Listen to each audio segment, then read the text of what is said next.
ಅಲ್ಲಾಹನು ಹಜ್ನ ಆದೇಶವನ್ನು ಮನುಷ್ಯರಿಗೆ ಇಬಾದತ್, ಆತ್ಮಶುದ್ಧಿ ಮತ್ತು ಮುಸ್ಲಿಂ ಉಮ್ಮತ್ನ ಏಕತೆಗಾಗಿ ನೀಡಿದ್ದಾನೆ.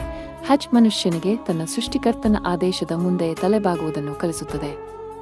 ಹಜ್ ಕೇವಲ ಒಂದು ಪ್ರಯಾಣವಲ್ಲ, ಅದು ಅಲ್ಲಾಹನಿಗೆ ವಿಧೇಯತೆ, ಭಕ್ತಿ ಮತ್ತು ಇಮಾನ್ನ ಪರೀಕ್ಷೆಯಾಗಿದೆ. ಕುರ್ಆನ್ನಲ್ಲಿ ಹೇಳಲಾಗಿದೆ, ಯಾರಿಗೆ ಕಾಬಾ ಕಡೆ ಪ್ರಯಾಣಿಸಲು ಸಾಮರ್ಥ್ಯವಿದೆಯೋ ಅವರ ಮೇಲೆ ಹಜ್ ಕಡ್ಡಾಯವೆಂದು.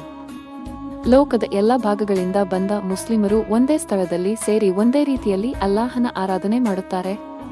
ಇದು ಸಹೋದರತ್ವ, ಸಮಾನತೆ ಮತ್ತು ಏಕತೆಯ ಸಂದೇಶವನ್ನು ಸಾರುತ್ತದೆ.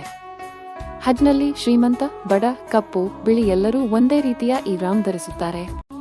ಹಜ್ ಮನುಷ್ಯನಿಗೆ ತೌಬಾ ಮತ್ತು ಆತ್ಮಶುದ್ಧಿಯ ಅವಕಾಶವನ್ನು ನೀಡುತ್ತದೆ. ನಮ್ಮ ಪ್ರವಾದಿ ಮುಹಮ್ಮದ್ ಸಲ್ಲಲ್ಲಾಹು ಅಲೈಹಿ ವಸಲ್ಲಂ ರವರು ಹೇಳುತ್ತಾರೆ, ಹಜ್ ಮಾಡಿದವರು ಪಾಪಗಳಿಂದ ಮುಕ್ತರಾಗಿ ನವ ಶಿಶುವಿನಂತೆ ಶುದ್ಧರಾಗುತ್ತಾರೆ. ಹಜ್ನ ಆಚರಣೆಗಳು ಪ್ರವಾದಿ ಇಬ್ರಾಹಿಂ ಅಲೈಹಿಸಲಾಂ, ಇಸ್ಮಾಯಿಲ್ ಅಲೈಹಿಸಲಾಂ ಅವರ ತ್ಯಾಗ ಮತ್ತು ಸಹನೆಯನ್ನು ನೆನಪಿಸುತ್ತವೆ. ಪ್ರಯಾಣದ ಕಷ್ಟಗಳು ಮತ್ತು ನಿಯಮಗಳು ಸಲಹೆಯಿಂದ ಸಹನೆ, ವಿನಯ ಮತ್ತು ಅಲ್ಲಾಹನ ಮೇಲೆ ನಂಬಿಕೆ ಬೆಳೆಸುತ್ತವೆ. ಹಜ್ ಮನುಷ್ಯನನ್ನು ಲೋಕದ ಆಕರ್ಷಣೆಯಿಂದ ದೂರ ಮಾಡಿ ಅಲ್ಲಾಹನ ಕಡೆ ತಲೆಬಾಗುವ ಪಾಠವನ್ನು ಕಲಿಸುತ್ತದೆ.